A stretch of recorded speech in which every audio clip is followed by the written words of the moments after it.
오늘 우리가 함께 나눌 말씀은 느헤미야 8장 말씀인데요. 그 중에서 몇 절을 함께 읽겠습니다. 이스라엘 자손이 자기들의 성읍에 거주하였더니 7째 달에 이르러 모든 백성이 일제히 수문 앞 광장에 모여 학사 에스라에게 여호와께서 이스라엘에게 명령하신 모세의 율법책을 가져오기를 청하매 7째 달 초하루에 제사장 에스라가 율법책을 가지고 회중 앞 곧 남자나 여자나 알아들을 만한 모든 사람 앞에 이르러 수문 앞 광장에서 새벽부터 정오까지 남자나 여자나 알아들을 만한 모든 사람 앞에서 읽음에 뭇 백성이 그 율법책에 귀를 기울였는데 에스라가 모든 백성 위에 서서 그들 목전에 책을 펴니 책을 펼 때에 모든 백성이 일어서니라.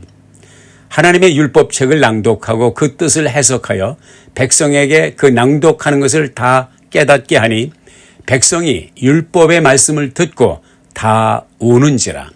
총독 느헤미야와 제사장 겸 학사 에스라와 백성을 가르치는 레위 사람들이 모든 백성에게 이르기를 오늘은 너희 하나님 여호와의 성일이니 슬퍼하지 말며 울지 말라 하고. 아멘. 예루살렘 성벽 재건이 끝난 후에 백성들이 스스로 모여 학사 겸 제사장이었던 에스라에게 하나님의 율법책을 읽어달라고 요청하는 장면으로 시작이 됩니다. 천신만고 끝에 그토록 간절히 염원했던 성벽을 세우는데 성공하죠. 그것은 정말 기적 같은 일이었습니다. 이제 그들은 더 이상 외적의 침략에 무방비로 노출될 필요가 없었고 그래서 두려워할 필요는 더욱 없었습니다. 대단한 성취였죠. 대단한 변화였습니다. 그런데 말이죠. 성벽이 완성된 지금 그들의 마음은 여전히 허전하고 뭔가 텅 빈 것 같은 내면을 느끼게 됩니다. 그렇습니다. 외적 환경이 달라졌다고 해서 내면의 영적 갈급함이 채워지는 것은 아닙니다.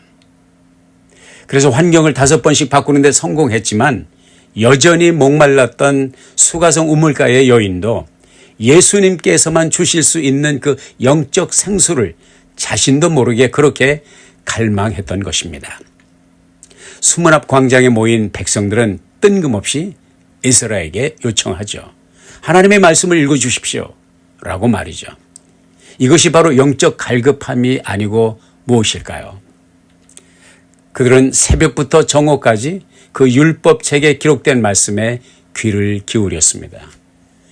여러분, 새벽부터 정오까지, 다시 말하면 6시간 가까이 서서 말씀을 들은 것입니다. 적어도. 누가 시켜서도 아니고 억지로도 아니었습니다. 그들의 마음은 그만큼 말씀을 사모했고 말씀만이 참된 생명을 주는 자신들의 공허함을 채워줄 수 있는 양식임을 인식했던 것이죠. 현대 교회의 성도들은 어떤 자세로 말씀을 들을까요? 6시간이 아니라 1시간도 듣기가 어렵겠죠. 아니 30분도 지나기 전에 시계를 들여다보면서 셀폰을 들여다보면서 좌불안석이 됩니다. 6시간을 들으라고 하면 모르긴 몰라도 공황장애 증세가 나타나지 않을까 싶네요. 그러나 수문 앞 광장에 모인 그들은 6시간을 꼬박이 집중하여 말씀을 들었을 뿐만 아니라 말씀을 들을 때에 울기 시작했습니다. 왜일까요? 말씀 앞에서 자기 자신들의 벌거벗은 영적 내면을 보았기 때문이죠. 하나님의 뜻과는 너무나도 멀어진 자신들의 삶의 현주소를 발견하게 된 것입니다. 여러분, 하나님의 말씀은 단순한 정보가 아닙니다. 하나님의 말씀은 능력이 있고요. 말씀은 생명이 있고요. 말씀에는 치유가 있습니다. 히브리서 4장 12절은 이렇게 말씀하고 있습니다. 하나님의 말씀은 살았고 운동력이 있어 좌우에 날선 어떤 검보다도 예리하여 라고 말이죠. 그렇습니다. 말씀은 우리의 숨은 죄를 드러내고요. 내적 상처를 치유하고 방황하던 인생을 바른 길로 이끌어주는 능력이 있습니다. 성벽은 사람의 손으로 세웠지만 무너진 마음은 오직 하나님의 말씀만이 세울 수 있었던 것입니다. 이제 백성들은 말씀을 듣는 그 자리를 단순한 강연장이 아니라 예배의 자리로 만들어 갔습니다. 6절을 보면 에스라가 하나님을 송축하자 백성들이 아멘 아멘 하며 손을 들고 엎드려 경배했다고 말씀합니다. 예배는 단순히 노래를 부르고 또 말씀을 듣는 그런 시간이 아니죠. 예배는 하나님 앞에 다시 서는 시간이고요. 무너진 심령이 다시 살아나는 은혜의 시간입니다. 느헤미야는 이렇게 선포합니다. 너희는 근심하지 말라. 여호와로 인하여 기뻐하는 것이 너희의 힘이니라. 아멘. 말씀 앞에 회개하며 울던 그들에게 이제는 기쁨으로 나아가라고 도전합니다. 하나님의 용서, 사유의 은혜, 그 하나님의 은혜가 회복의 시작이었던 것입니다. 사랑하는 여러분, 우리가 살아가는 이 시대에도 수많은 성벽들이 무너졌다 다시 세워지곤 합니다. 삶의 안정, 경제적인 회복, 건강의 회복. 하지만 그것으로 충분하지 않죠. 진정한 회복은 하나님의 말씀에서 시작됩니다. 말씀 없는 삶은 겉으로 보기에 어떠하든지 껍데기일 뿐입니다.